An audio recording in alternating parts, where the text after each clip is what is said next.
Wait, gotta- Izzy, you still owe me money. No, I don't. Yeah. You just Yeah, you asked do. me, and I said no. Dude, you So owed what? Tyler money like a few months ago, dude. Why For aren't what? you He's getting no paying yet? paycheck. He's just gonna get an envelope of my spit. I mean, what? What the fuck? What? That's fucking disgusting, dude. What the hell? How do you get your spit in an envelope? Will it just like soak into the envelope? Like, That's fucking disgusting, dude. What That's the nasty. God. Anyway, what were we talking about? Oh yeah, Izzy, you owe money. Fuck. You owe money to Tyler, Izzy. Yeah, I know. you do. The broke fuck. What did we say? mean- Around like a couple hundred, maybe 1,000. I let's mean, just round It up Tyler- was and say like in the 2,000. thousands. It was around 1,000. Maybe Yeah, like let's just 900, round up and 1,000. say 10,000. How much money do you guys think I have? I mean, Izzy doesn't owe me Well, any money. you but live in you live in LA. You fucking sell out. So Sell out. Yeah, you work for HBO Max. yeah. So, So pay the man his money. You fucking sell out. hey Schneider, I need to borrow $1,000. Did you just say Schneider? It's Snyder. Snyder. Whatever the fuck your name is, bitch. Give me $1,000. I'm pretty sure he doesn't run HBO Max, but okay. I haven't seen him. I haven't actually looked for him, but But yeah, Okay. $10,000 to Same Tyler. $10,000. Yeah, we rounded up. Yeah. What? we round, Did you we just round- miss that? we Okay, rounded I'll up pay from like you- 1,000. I'll pay you 50 cents a day for the next 20,000 days. What is 20,000 days to you? I don't know. Oh, no. That's close enough. You get 50 cents every day. But It'll, yeah, it will add up eventually. Let me see. Let me Google it really quick. 11. 11 what? Oh, yeah, years. 54 years? Dude, Yeah, see, I'm being nice. You know, I'll pay you 50 cents a day for the next 54 years. What do you mean you're being? dude, he's gonna be like 70 in 54 years. That's okay. He gets 50 cents every day for his dentures. Jesus Christ. Izzy, just send me the money. I will. 50 cents a day for the next 54 years. Send it to him in pennies. No, I need it all right now. Dude, it would Do you just be think- easier for both of you just to do it now. Exactly. So you think I just have $10,000 just chilling to send out? What if you forget to send it one day? Dude, you're a fucking sellout. Of course you do. Then I'll give you Like, $1 send the it next to day. him in pennies because you're so petty. You probably have $50 or maybe 200 in your wallet right now. Actually, I have where's my wallet? I don't know where I put it. Let's see. Oh, here it is. 20, 40, 60, 81, 20, 40, 62, 20, 40, All right, I'll 60, take it. 20, You can 40, stop. 60, 84, 20, 40, 60, 85, 20, 40, 60, 86, 20, 40, 60, 87, 10. I had like $720 or something like that. And that'll do. Sounds like you're counting your notebook paper. You want to see it? Yeah, I actually kind of do. Counting the don't lines believe on you. college ruled paper. I don't believe you, Just, motherfucker. just going through the book like You- 1, 2, You owe 3, Tyler 4. like 20K, dude. What about a 10? We rounded up again. For what? Every For every taxes. 5. For taxes? Nah, you gotta count the interest rate. Interest. Yeah. Interest for what? You did nothing. You don't even show up like 90% gotta of the time. Because you owe me money. You never give me my money. For Honestly, what? dude. What do I owe you money for? What am I going to owe you money for? For when you owed me money. What don't you get? I've done nothing to owe you money. What do you mean? You know what I mean? That's just in my wallet. That's all I got. You owe me money. Oh, I see Dude. the fact stack. So you're not broke, biatch. Nah, That's all I Dude, got. just give him the 25K, okay? Just cash I app think it, he you know. meant 35K. Yeah, I'm sorry. I'm sorry, 45. Just give him the 45. That's like 2 of my cards. Give me your savings account. Just cash app them. Anyways, are we I starting? don't have cash. Yeah, I have let's Venmo. go. No, really. Can I'm we ready. start? Yeah, let's start.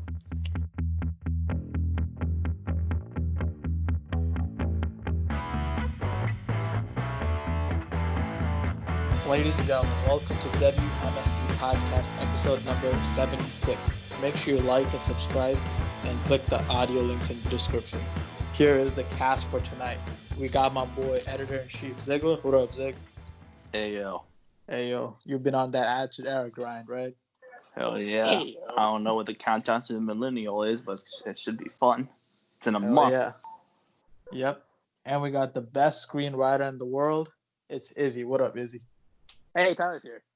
Hey, Tyler. Speaking of Tyler, we got the man from State Farm himself. It's Tyler. What up, Tyler? Ka-chow. Yeah, how's The Last of Us 2? The fuck was that? Ka-chow. The Last of Us 2 is game of the year. And if you don't get the story, then you're bad at understanding stories. Interesting. And as always, we got the Orange Cassidy of the group. It's Cam. What up, Cam? It's so damn hot. Yep. It's that July 4th weekend, y'all. And you're probably watching this Wait, on you're- July 4th. You're whining about... Dude, you're in fucking Ohio. Try being in Florida for a day. Damn. I've been to Florida. I've been to Texas for the summer. Mhm. Interesting. Hi, No y'all. lemon. So we got some Wednesday night wrestling to discuss. So Fyter Fest and the NXT special episode Great American Bash were happening simultaneously. I saw some of Great American Bash, but I mostly was able to catch Fyter Fest. So we're gonna talk about both shows. So I'm gonna just get started with Fyter Fest real quick. It was a pretty fun show. There's a lot of matches I liked. The opening match with Jurassic Express and versus MJF and Wardlow was pretty fun. It was a really awesome opener. There was some really great spots, and MJF and Jungle Boy are gonna be like stars in the future. Like that's the kind of vibe I get from them. Whenever they get in And the why ring was together. MJF looking like somebody's grandmother? Yeah, I don't know what was going on with that pink robe. I don't I understand bet it. he was wearing it just to piss people off. Yes, I don't understand it, but I guess I respect it. I respect anybody who wears pink out in the open. But yeah, it was a really fun match. Yeah, these two are going to be future stars. Then we had the women's championship match, Hikaru Shida versus Penelope Ford. It was kind of slow at first, but definitely picked up at the end. And Hikaru Shida won after a botched help from Kip Sabian, I believe. So yeah, it was a really good match. I'm trying to remember the other matches. Oh yeah, of course, Cody versus Jake Hager. It was very spot heavy. Like there was interferences, there was other underhanded shenanigans going on. So it was like booked very heavily. Cody won after Jake Hager thought he tapped Cody out, but Cody rolled him up for the win. I'm pretty sure the story will continue on into Fight for the Fallen. Trying to remember the other matches we had. Oh yeah, the main event, of course, Kenny Omega and Adam Page versus Best Friends. I mean, the tag division in AEW, it's the best tag division, maybe even in the entire world. And Trent Beretta's and Chuck Taylor's entrance was hilarious. This match overall was really fun, really high-paced, exciting match. And them teasing the Revival versus Kenny Omega and Adam Page was really cool at the end. Yeah, this tag division is really awesome. It's definitely the highlight of the entire company. It's crazy to see tag team wrestling being so important for a wrestling company. I don't know, maybe WWE should try that one day. But yeah, overall, as for the show, I would probably give it a low 8 out of 10. I thought there was some really awesome matches, but it kind of lost momentum in the second half. But it was still a fun TV special. So I'd probably give it a Did you 8 mention out of 10. the LAX was a private party? Oh, I actually didn't mention that match. I think I tuned out for a bit to watch NXT when that match was going on. Yeah, I didn't catch that match. But, overall, it was a really fun show. 8 out of 10. And Cam, what were your thoughts on Fyter Fest? I was flipping back and forth between Bash and Fyter Fest, but from what I saw, I enjoyed. I enjoyed the opener. I didn't really see all of the main event because I was so focused on NXT's main event, which was Io Shirai and Sasha Banks. The match was doing the whole commercial-free thing. Uh, I did enjoy.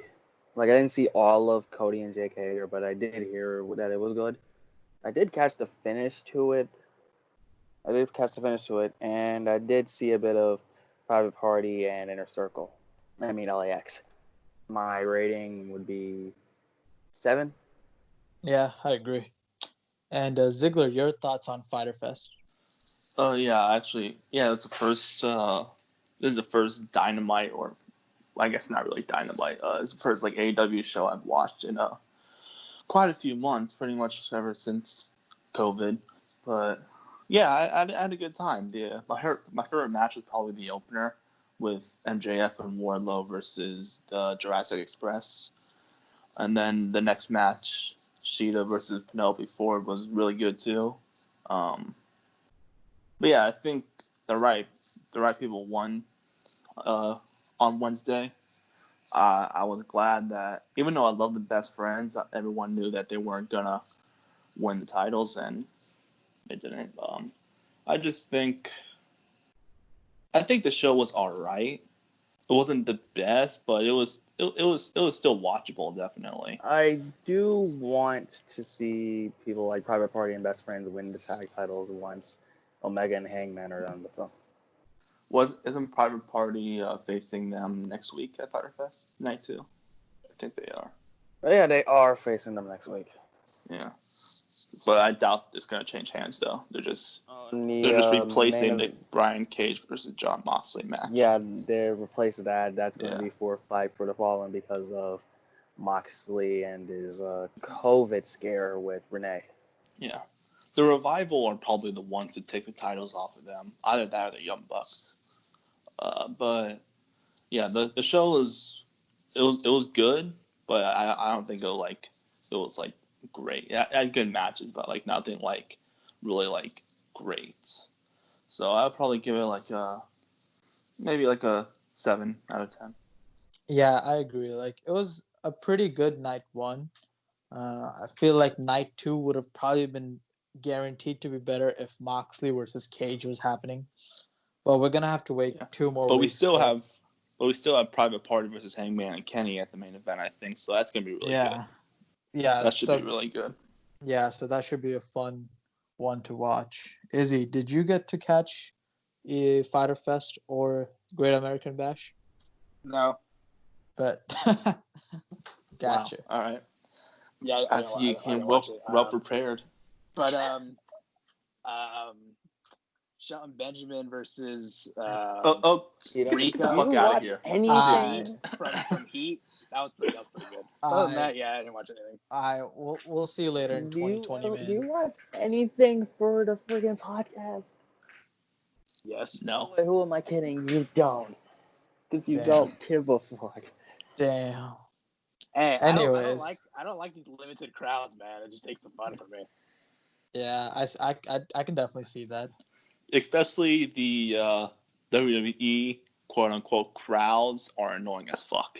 Yeah, there's like 20 of them. There's like 20 of them, and I just want to fucking kick them in the face. Like, I was watching Great American Bash earlier today, and they were really annoying. They really got on my nerves, and I was like, okay, this needs to stop. I saw a video game crowd. Did you guys see that picture? It was like a person in the crowd was wearing the Iconics merch, and she was booing the Iconics at the same time. Like, it makes no sense how much they overproduce the crowd reactions. Like, it's so bad. You gotta be joking me. Yeah. But yeah, as for I'm not putting that GIF up. Yeah. Of course not. like you don't have to. Yeah, people can imagine. But yeah, as for Great American Bash, now I didn't see the entire show. I didn't get to see most of it. I do want to discuss the first match. I think it's awesome that Tegan Knox won the Fatal 4-Way for the number 1 contenders for the Women's Championship. I mean, she's been through a lot. She was injured twice. She got 2 big injuries. and her momentum was really halted. Her feud with who was she feuding with? Dakota Kai. Dakota Kai, right? It didn't really go anywhere. People really lost interest after that. So I'm glad she got the win. It should be interesting to see her go up against Io Shirai. That should be a fun one. And for the main event, I didn't really see anything in the middle. Io Shirai versus Sasha Banks. I mean, as soon as they announced the match, we all know it was going to be a great match, and it was.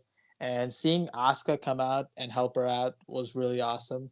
It was just a really fun way to close the show, and um, I can't really say what I would give the entire show, but those two matches seem like it held a pretty strong show. So yeah, I'm looking forward to night two. I'll probably try to watch the entire night two because yeah, there's some bangers in night two, like Adam Cole versus Keith Lee. So yeah, that's gonna be really fun. Cam, your thoughts on Great American Bash? This held most of my attention, mainly due to the fact that this is like the first piece of like anything NXT related in a couple weeks. I did like the opener and the main event. The middle stuff was okay, I guess. Timothy Thatcher and Oney Larkin had a match. Rhea Ripley had a handicap match with Aaliyah and Robert Stone. He was looking like Mark with his Mark Merrill looking as.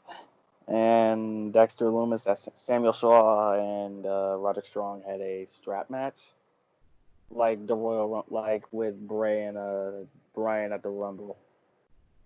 Other than that, it was more or less middling. Like you could turn to Dynamite and see and kind of not miss anything. But the opener and the main events pretty much held the show together. For comparison, I thought that Fyter Fest was a 7. This is, in hindsight, a light 7, strong 6. Yeah, I agree. And Ziggler, your thoughts on the event? Yeah, I thought this pretty much like on the same level of Fyter Fest, really. I wasn't expecting too much of it because it's during this time, but like Cam said, the opener was good, and like you said, the main event was really good with Io and Sasha Banks. Now the mid card, what was it? It was Oney Lorcan versus Timothy Thatcher. I was actually looking forward to this match. I thought it was gonna be better than it was because I love both of them, but I don't know. I just wasn't feeling that match. And I then was expecting it to be stiff. Yeah, me too. Like But them just beating the tar out of each other, but it just ended up being like just your regular technical match. Yeah, But there's nothing wrong with that. It's just I expected more from them. Yeah, exactly. Like we had like our expectations pretty high for that, and then kind of under delivered. But what are you gonna do? But then there's Loomis and Strong in the strap match. That was pretty decent. Like it wasn't the best, of course, because I'm not the biggest fan of strap matches, but it was still decent. But other than that, the best matches were the women matches. So yeah, I'd probably give it the same rating, 7 out of 10. Yeah. Same. And I noticed like Izzy, shut the fuck up. Yeah. AEW has the best tag team division and NXT has the best women's division. Like there's something good about both shows and they have their own strengths, they have their weaknesses. So I think it's a good option to have both of them on Wednesday nights. And I kind of want to transition into the next topic because there was this discussion about, well, I don't know how it became a discussion, but Vince Russo was discussing it on his podcast and Twitter was talking about it. The discussion is how can AEW, raise its ratings? Because currently they average anywhere from 700K to maybe even a high end of 900K viewers per week. Now the question is, how do you guys think AEW can get from those kind of numbers to something close to Monday Night Raw, where they draw close to 2 million, or SmackDown or something like that? I mean, personally, for me, some people on Twitter said that, and Instagram, from what I could gather, was AEW needs to expand the audience it reaches, because they already have the hardcore wrestling fans, and there's this belief that AEW needs to appeal more to the casuals so they can tune in every week, because I don't think AEW has gotten 1 million since their second week of programming. The highest they've ever gone to is like 1.4 million viewers on in one night. So I think I would generally kind of agree with that, although I don't know how they can do that, because whenever you sit down to watch an episode of Dynamite, it is a pretty fun watch. Like, they do great promos, they have great matches, and they have some comedy stuff in there too to kind of balance stuff out. So, I mean, I don't have like the definitive answer as to how Dynamite can expand its audience and maybe compete with a Raw or a SmackDown. I think it'll take like maybe a few years for them to reach that audience. I want to get your guys' take on it. Ziggler, what do you think about it? How do you think AEW can get to that next level? Yeah, well, they also have it's also unfortunate because they're going up against another WWE product at the same time, and in the same time slot. So, yeah, that definitely makes it harder. And plus, wrestling is not as big as it was 20 years ago. So, of course, it's going to be harder for them to pull more viewers. But I really don't know the answer. They just probably don't have like the star power at like SmackDown or Raw does. But I don't know. Like, they have great wrestling. Even though, okay, so some of the wrestling on AEW is kind of like sloppy a little. Like with some of the wrestlers, I can't think of a name right now, but mostly the women wrestlers are pretty sloppy in AEW. So I just think they need to work on that and work on their promos too. Like, some of them are great, like Cody and MJF, but other ones are just kind of cringy. I'm glad Taz is there too. Taz is great for Brian Cage's mouthpiece. So yeah, I heard Brian Cage on the mic, and he's not that great. So having Taz there, it's good. But I really don't know what AEW should do. Yeah, I agree. It's definitely not a simple answer. It's gonna take a while for them to figure it out. And Cam, your thoughts? This isn't an easy answer, but they do have like a ton of time and effort to try and grow and develop. Where a year into the company's lifespan it's been over a year since Double or Nothing, and almost been a year since the first TNT show. Wow, time's been flying that fast. But they do have the best tag division. The women's division still needs some time to develop, and their mid card division, while solid, does need like a strong foundation. Like, the Cody Open challenges could be a good chance to build up the mid card for them, even though Cody's been facing more or less random challenges every single week, ever since he won it at Triple or Nothing. The world title scene could use a bit more fleshing out, even though we've only seen Cody, Jericho, Moxley, and now Brian Cage and Brody Lee in the title picture. Like, there could be more contenders. Also, there could be more characters. Like, Orange Cassidy gravitates to a lot of fans. Like, it's not an easy answer. So does Darby Allin, I think. Oh yeah, I forgot about Darby Allin. He's also a character that fans can gravitate to.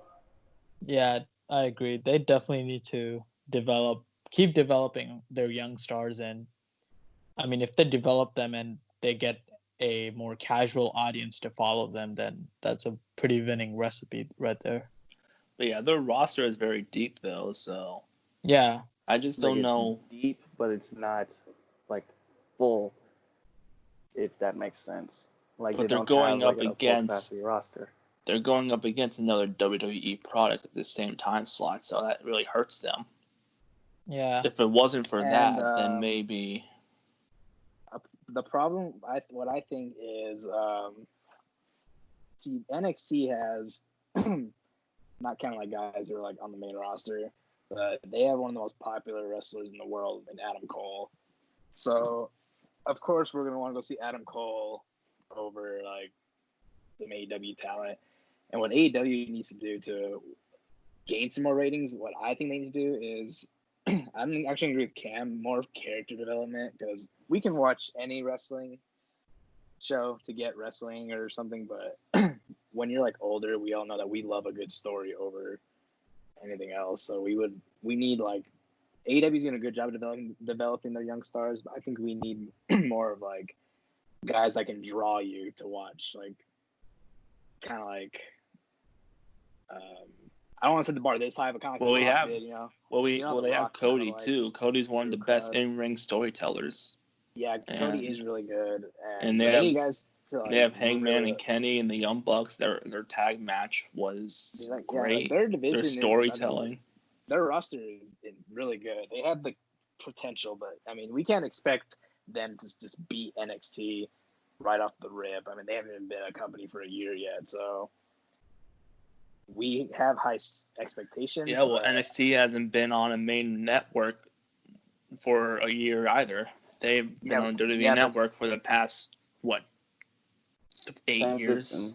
Since the network's inception. But that is a WWE product, though, so we already knew what it was about. And there's a lot of wrestling companies that start and just don't take off ever, and they just never even come close. So at least AEW was close at one point with NXT, but I think character development would really help. And another thing Cam said is more people in the world title picture, and people that would make you just be like, wow, I want to go see this, like type of like a feeling, kind of like, oh, Moxley versus Cody in a blah blah blah match, like that will get people to be like, oh, that sounds cool, like, let's go see that. Or when Moxley faced Kenny, or when it first started in that unsanctioned match, whatever it was, I was like, damn, let's go watch that. That sounds awesome. So like you gotta be able to put two stars that can tell a story and makes people want to be like, wow, I want to go see this match. Make you want to go buy your pay-per-view so you can just see that one match. And like, I don't know if you got you guys, but when I was a kid, there was some matches on WWE TV that it would just be one match on pay-per-view, and I would ask my parents to buy me just to watch that one match. They just said no, but it's stuff like that. Like even one match can make you think about buying a whole pay-per-view just so you can watch one match. So yeah, that's true. It's all in timing as well for AEW. Also, it's better. Also, for a lot of people, it's like, oh, just sign a bunch of people. They don't have to sign a bunch of people to beat WWE. Look, their roster is already stacked as hell. They don't need to sign anyone else, really. Like, they don't need the bloats like WWE has. Signings doesn't necessarily mean success. Like, look at WCW. They signed like all the biggest wrestling stars in the world, and look what happened to them. Meanwhile, while they were doing that, WWE had developed young stars like Rock and Austin and Triple H, and then they turned into big stars. So signing, just because you're a big star at the moment and you get signed, doesn't necessarily mean success for your company. And even then, WWE signed wrestlers that were on the rise, like a Jericho or a Benoit or an Eddie. Yeah, and like AEW lately have been building up their stars. Like a year ago when Hangman was in AEW, nobody really cared. Now he's one of the most over people in AEW, and same with Darby Allin.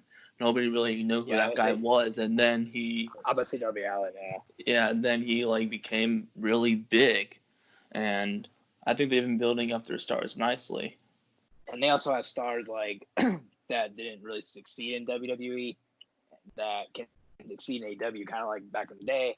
Guys like Jericho and Benoit and Mysterio, who were good, but they didn't really succeed in WCW, so they went to WWE where they found success. So that could happen here, or guys like Moxley and Rhodes and Neville and Revival, and all these guys that are in AEW now that didn't really see WWE couldn't become big stars one day because Brody the roster is deep, and they're all like they're not they're not like young, but they're not like old either. So they still can go a long time. So it just takes Well, time some of to them are develop young. stars.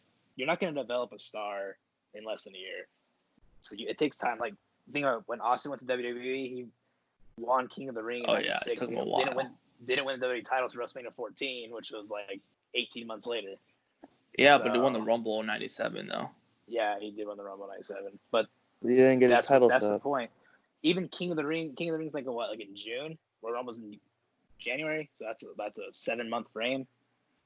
So and he feuded with Bret Hart for a while, so it takes time to develop stars. You know, you're not going to become a rising star overnight. So. But yeah, well look at Hangman though. I mean, like Hangman, like last year, like he wasn't anything, but this year, like he turned to be like one of the biggest stars, and he's probably going to be world champion by the end of the year. I can see that definitely, or maybe in the beginning of next year. Yeah. An AEW, a mistake they made to me, I don't know, like I don't think anyone else agree with me because they really like him, but I did not like them slapping the AEW title on Jericho. Like I didn't like that idea at all. Like I didn't like it either, but I think they why? needed their first champion to be like someone established. Yeah, I get that, but he and a draw like Chris Jericho. Yeah. And then they give it to Mox which was the right decision. Yeah, giving it to Mox was good. Yeah, that's a really good idea. He's been good so far too. So yeah, and I'm glad they didn't. And I'm glad they didn't immediately hand it to Brody Lee. I think that would have been a mistake if they did. Yeah, and like you guys said, these characters, they gotta place them in the right storyline. Like I feel like AEW needs their own Vince McMahon versus Stone Cold kind of storyline with the characters that are likable and characters people want to see. You mix those two ingredients, you might have a recipe for a rating boost. That's all I'm saying. Yeah, well, like the thing about that is, like I said, we need guys that can draw a crowd. It's real easy to be a good heel. You can just talk shit. And I think Moxley can draw a crowd. Yeah, Moxley can definitely. Moxley is very good on the mic. He can definitely. Same with Cody. We've seen his attitude, so he can definitely draw authority to hate him. I mean, he did it in WWE pretty well. I mean, I'm pretty sure he can do it in AEW when he has more flexible. But AEW doesn't have an authority though. Yeah, they don't really have like. I'm not saying. I think they need some kind of authority figure. Not even like. Isn't the owner Cody? Yeah, it's like Cody, the Young Bucks, and like Tony Khan. But I just think they need someone like maybe like a William Regal, like someone just doesn't get in the way, but he's just there to restore order. Yeah. Would be cool. We don't need a Vince McMahon or Shane McMahon type person. Yeah, I agree. If they maybe have a general manager on screen, but I feel like they think that people will complain because WWE has used general managers before, and they used to get into storylines way too much. So yeah, but just be like William Regal in NXT. He doesn't get into anything. He just restores order. He just lays down the law. He doesn't do anything. Yeah, and think about TNA for like 7 years. The founder was Jeff Jarrett. They never had an authority. That was the closest they had to authority figure until Dixie Carter came in. That was like when Hogan showed up, and by the time that came, it was already too late. But like from 2002, 2009, 2010, literally the only authority figure was Jeff Jarrett. There was literally nobody on screen who showed authority and stood up to people. It was always just the wrestlers. It was just inmates running the asylum, and you're not going to run successfully if you have that happen. Yeah, they definitely need someone. I thought it should have been. I thought it should have been. What was his name? Arn Anderson would be cool.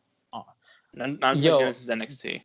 I know, but that reminds me of something. Cool, I feel like that's another thing. I think AEW or Taz would be good. It's a great mix of things. It's a really fun mix of things. Promos, wrestling. They got all that thing, but they don't have it like organized. It's not like well organized. They talked about how wins will matter. They'll keep track of the records, but people are still confused as to how somebody gets a number one contender spot or a championship match, even if they're not at the top of the rankings. So Ziggler suggesting a general manager would probably course correct that, because there will be somebody there to organize something like that and come up with an idea of sorts. Yeah, we don't need like a Vince McMahon who interferes and stuff. We just need like a William Regal. Like, that's what's missing in both companies, to be honest. What? Raw and SmackDown doesn't have an authority figure, and AEW doesn't have an authority figure. Because the last time they did, remember, like, just like a few years ago when Shane McMahon was a GM with SmackDown, he would always get involved in something. Daniel Bryan, too. It was just annoying. Daniel Bryan didn't really get involved, though. Yeah, he couldn't. Like, Bryan was a phase general manager. Paige was a phase GM. But William Regal has been NXT general manager for like 5 years, and he's just like chilling. I know, right? Like, he's not getting into anything. He's just like, that's none of my business. I'm just here to announce matches. I'm here to announce war games. I'm here to do that shit. But no, I'm not getting in your business. Yeah. If I have to hit you, I'm gonna hit you. Yeah, this chat is definitely making me realize how important a GM and actual structure to a show is for people to be interested in it.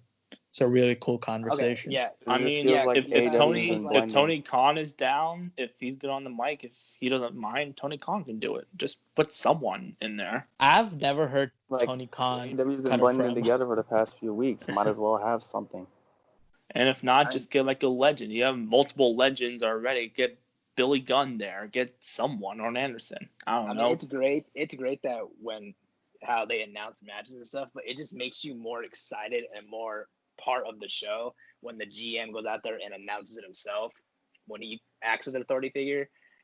I don't know if like you guys know that feeling. If you think like back in the day when Bischoff and Teddy Long and Big Guerrero and all them were around, they would come out and announce a match that was already planned, but them announcing it and them like staging a fight or something to set that up, and then the GM coming out saying, "Okay, I'm gonna start order.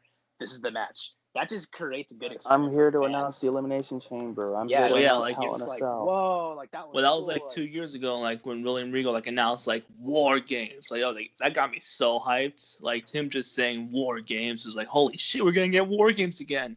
But yeah, we need a William Regal in AEW. Yeah, I agree with you guys. And then like in 2004, like the end or maybe in the beginning of 2005 when the World Heavyweight Championship was vacant, and there was like 6 guys like, oh, I should be world champion, and then Bischoff was like, he came out, he's like, okay, we're gonna have an elimination chamber. Like that creates excitement. You're like, whoa, that's awesome. Like it's better than just randomly. Okay, can you imagine how much better? Chamber match this Sunday. Have fun. You guys read it. Cool. Like, can you imagine how better the announcement of Blood and Guts would have been if there was like a GM? Who would you guys appoint to be the AEW Dynamite GM? I would honestly. I'm gonna go with what Ziggler said. I like Taz. I think that'd be a great GM idea. Or Arn Anderson too would be good. Yeah, just Taz, like what Ziggler said. There's a lot of older talent that can't go anymore, and it would be really, really. I mean, they have Billy Gunn too, but I don't know how you would do. Honestly, Chris Jericho. Don't they have DDP? If you would stop wrestling, Chris Jericho. Oh yeah, they have DDP too. Dude, DDP would be the perfect general manager. He's great on the mic, and he's a fan favorite. Who else do they have? They have Jake Roberts, but he's with Lance Archer. Yeah, I mean, it doesn't even have to be anybody who's on the roster. Like, I feel like if they took somebody from the Attitude Era, let's say, they just need a known person to do it. Like, imagine if they signed Stone Cold somehow, and Stone Cold Steve Austin He's never the manager. That ain't never happening, dude. I mean, and Vince are like this. I mean, imagine if it does happen though. Like when pigs fly. Yeah. You know who I want to be the general manager of AEW if we're going out of AEW? I said it earlier, but Eric Bischoff would be fucking awesome. Like they just released them. Like WWE just released them, so they can even build. They can even build like an Eric Bischoff invasion angle. Everybody's already calling AEW a WCW ripoff. Getting Eric Bischoff in there is just going to create that conversation add more again. Salt to the wound. Yeah. They should get CM Punk. Oh my god. Bro, that'd be fire. That'd be fire. Okay. If he was general manager, I could probably see that. Wait, didn't they just cancel that backstage show? Yeah, he was on backstage. And I could see him as general manager of AEW. Like, I can see that. Good. CM Punk can play a good guy. He can play a bad guy. He's great on the mic. He can make a crowd cheer, or he can make a crowd hate him. Like he can be a great GM. I'd be down for Like, that would literally be the reason why people would watch AEW, just to watch CM Punk. Yeah, ratings. The ratings will go fucking up. There we go. That's it. That would be ratings will go up. Cody, listen. Cody, we literally solved the problem. Cody, you gotta. It took us like a half hour, but we finally got it. We found the solution. In the title, of the video on YouTube, put CM Punk to AEW. CM Punk AEW confirmed. CM Punk as Dynamite GM. Yeah, CM Punk to AEW confirmed. Yeah, that will get AEW to win the ratings war. Definitely. Yeah, I must send this video to Cody. He better watch this. Just putting out there, just the idea. Just fast forward 30 Cody, minutes. I take $500,000 for things. Yeah, we'll split the revenue from your. We'll split it 4 ways. Tyler gets none since he wasn't part of this. Yeah, he's not even here. He's not even probably saying anything. I mean, I was gonna ask Tyler. Playing The Last of Us. I mean, Tyler, who do you think the GM AEW should be? Cheap Wahoo. Isn't he dead? He's a cheap Wahoo. Oh wait, Cheap Wahoo. Oh wait, that's Chief J Strongbow I was thinking about. Yeah. But yeah. I mean, I was gonna ask. Punk as a general manager would be awesome. Yeah, I was gonna ask. And Tyler. I can actually see that though. I can honestly see that. Are we gonna ignore that Syed suggested Stone Cold Steve Austin? No. Can we just be like, what? Dude, he's retired, so yeah, but him and Vince. I mean, he's like that's like Undertaker and Vince, dude. You can't. That'd be the most ultimate backstab of all time if he did that. It honestly would. I mean, everybody would lose their shit. That's for sure. That's like Triple H going to Dynamite.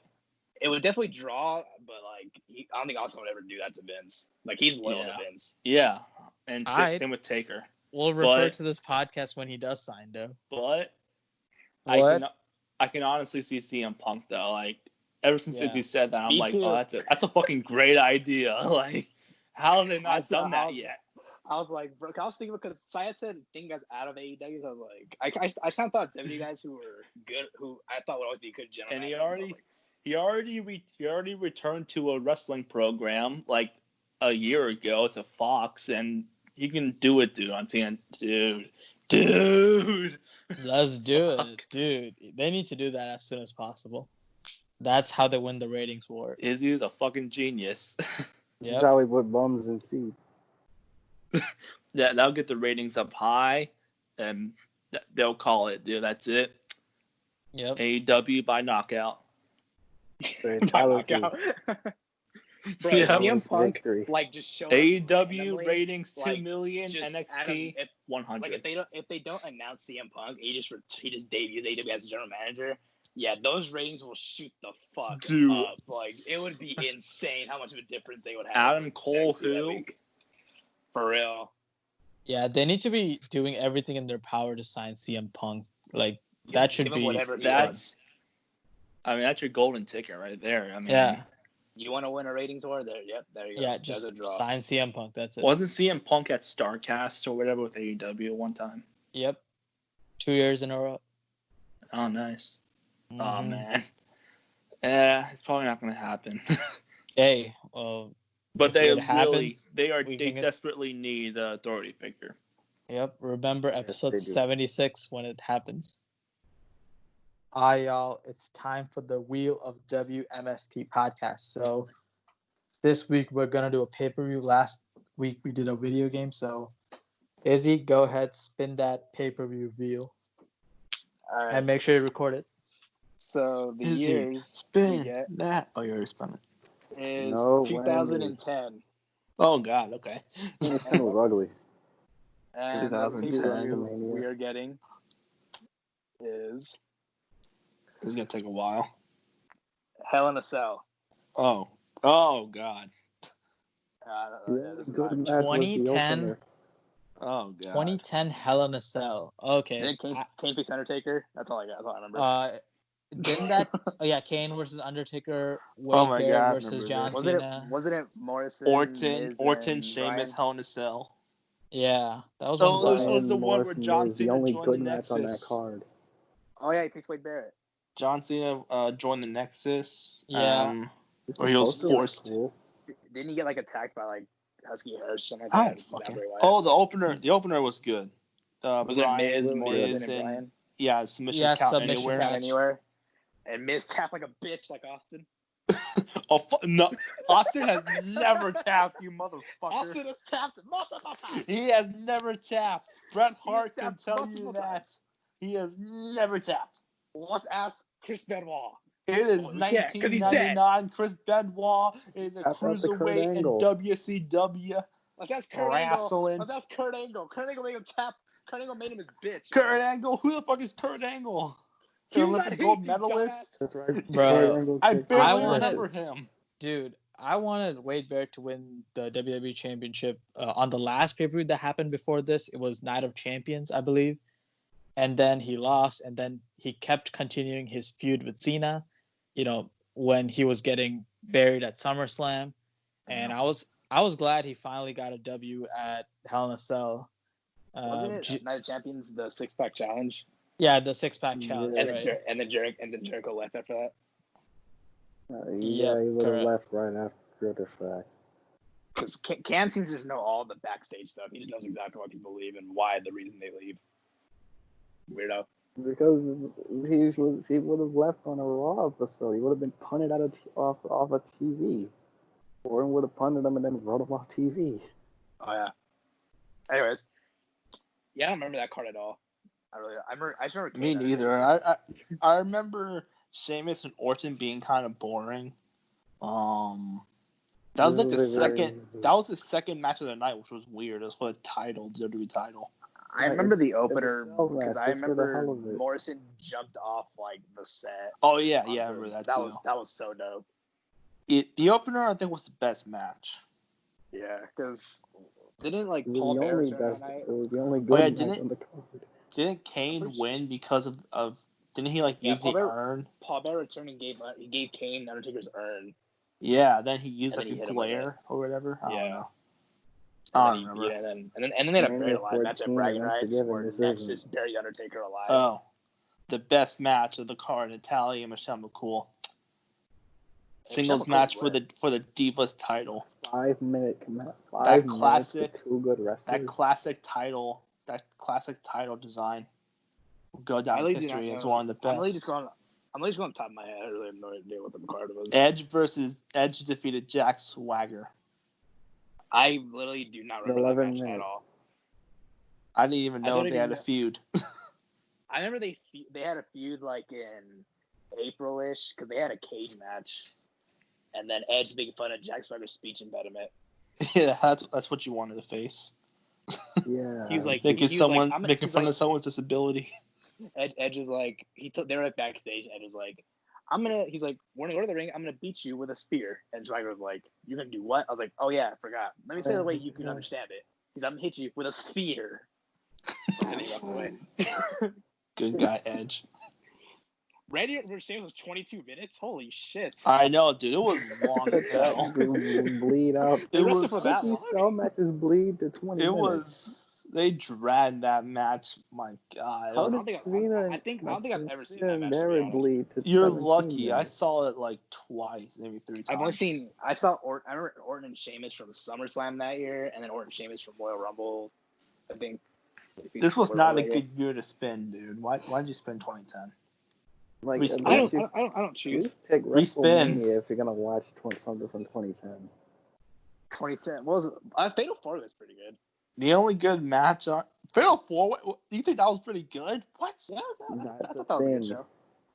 Not really. I thought that was pretty good. No, it was pretty good. Alicia Fox won the Divas title. No, it's not. What was Survivor Series that year besides Orton and Barrett? Oh, I went to that one. Brian and Ted DiBiase had an opener, and it was the best match on the card. Oh wait, at Survivor Series 2010? Yeah. Yes. Why don't I remember that?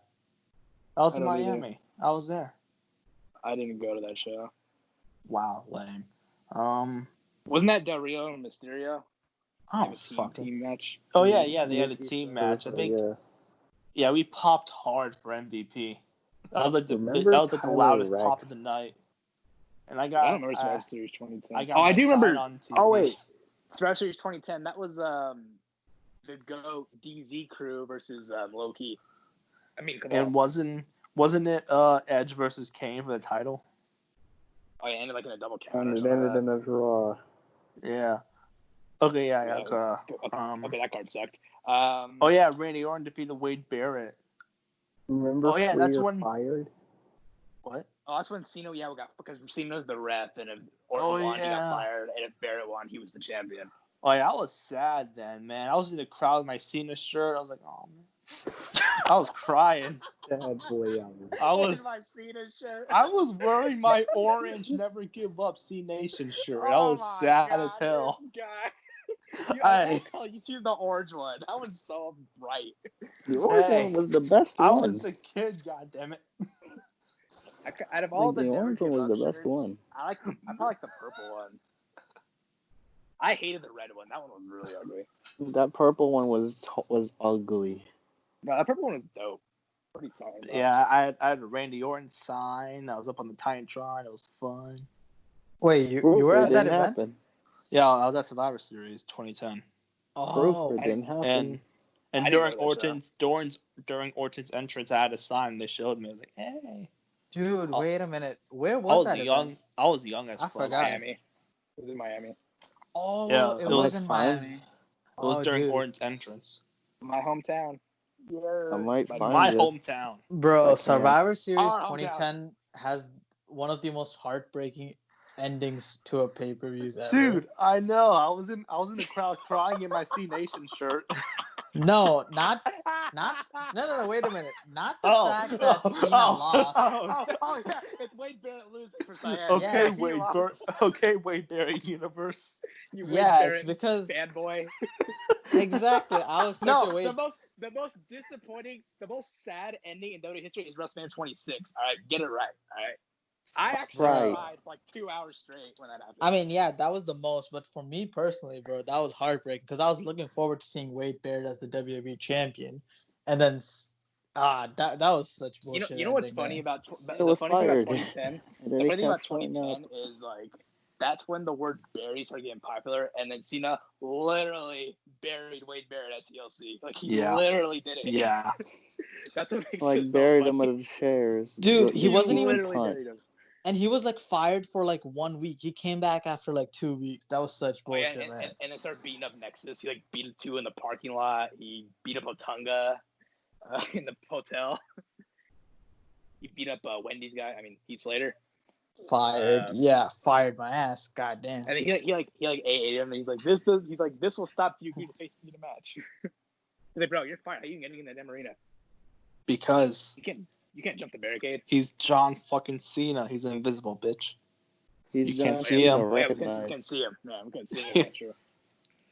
Saka when Matt Hardy gets fired and jumps the crowd, he gets attacked by security and calls Edge by his real name. But when Cena jumps the barricade, nobody does anything. They just let him do everybody and leave. They can't see him. They can't see him, dude. Anyway, so Hell in Cell 2010, like a 3 out of 10 probably. Bro, Ziggler, how do you have the same haircut from 2010? What are you talking about? I think Your I just haircut. found you. Oh my God, it's Ziggler. During the end of his entrance, you see me they zoom in on me, or they zoom in on the sign later. I'm on the network now, and I'm gonna try and show. Yeah. Try and find Is that you right there with the Viper? I'm in my orange C Nation shirt. You got the you same. Were skinny. Look at your arms; they're so skinny. I was wrapped like. You're skinny like me. I was 10. I was 10. You're so skinny, man. You're like a stick figure. Look at my shitty sign. I was 10. I know, why'd you put Orton in between the T and the H? Because I fucked up. I fucked up on the H. Is that supposed to dot the I? No, I fucked up on the H. So I had to So I only had one sign. I had one sign. I already did the other side, and I fucked up on the H. Why is the P in Viper so skinny? Because I didn't put it out right. Dude, I'm so glad 10. you're here. What do you want me to say?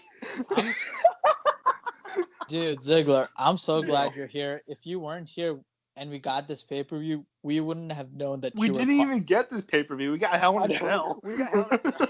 Right, we got the cell and not. Yeah. Oh my god, this is the best wheel WRC of all time. But yeah, just said, they zoom in on my sign, on my shitty sign for some reason. I like, I hell hate yeah, that sign so much because it's so bad. I fucked up, and they for some reason they couldn't find a better Randy Orton sign, so they put my sign up there. Nah, they just needed somebody. Did John go with you? Or No, I somebody didn't even know him. My black friend was there. I thought I'd get to you. My token black friend. But yeah, he's right next to me. He's right there. You can barely see him because he's black. God damn. Yeah. Like, he's right behind the Y2J sign. Wait, are you watching it, Cam? Like, I'm on the network now trying to find you the close-up. Yeah, it's like when he stops. TJ It's when he stops on the ramp when he's about to get in the ring, I think. That's pretty Interesting. Cool. Anyways, time. Hell in a Cell 2010 ratings. I go 3 out of 10 because the only good match was the opener. I go like 5 out of 10. It was like a whatever pay-per-view. What, Hell in a Cell? I go like 3. The only good match was the opener. Other than that, it was not good. Yeah. It was literally the opener. Nobody even talks about Daniel this pay-per-view. It was great. Nothing exciting happened. Honestly. Yeah. Like the only thing the was stage Paul was Bear cool and returned. the poster was That's really the cool. only thing that happened. Oh yeah, Dude. my black friend is on my right, or it's on my left. See, look, my black friend. Oh, that's a clear Isn't picture. you in those SmackDown and Raw tees? My token Oh my God. black friend. Yeah, that's Hey, not Raw and SmackDown. Hey, Black Friend, Interesting. how's it going? How come he has a basic ass generic Raw SmackDown shirt? All right, y'all. So that's going to be it for this week's episode of W.M.S.T podcast. Yeah, man, we got to do an outro. So, Cam, any last words? Drink water. True. Ziggler? The fuck? Wait, those are your last words? Yep. And Ziggler? Joss Whedon wrote Alien Resurrection, so he should just be gone from our lives forever. Yep, he shouldn't direct anything Should ever again. permanently be canceled. True. And Izzy? CM Punk for AEW General Manager. Make it happen. True. So, yeah, sounds good. And Ziggler, hit that outro. No. Hey everyone, hope you enjoyed that video and make sure to like, share, and subscribe. And click on the channel to check out some more awesome videos like our movie and wrestling debates and our interviews with people like the Wrestling Classic and Jordan Jomo from the IGWC. And we are definitely looking into delivering you all some more content in the near future, so definitely be on the lookout for that. And thank you for your support.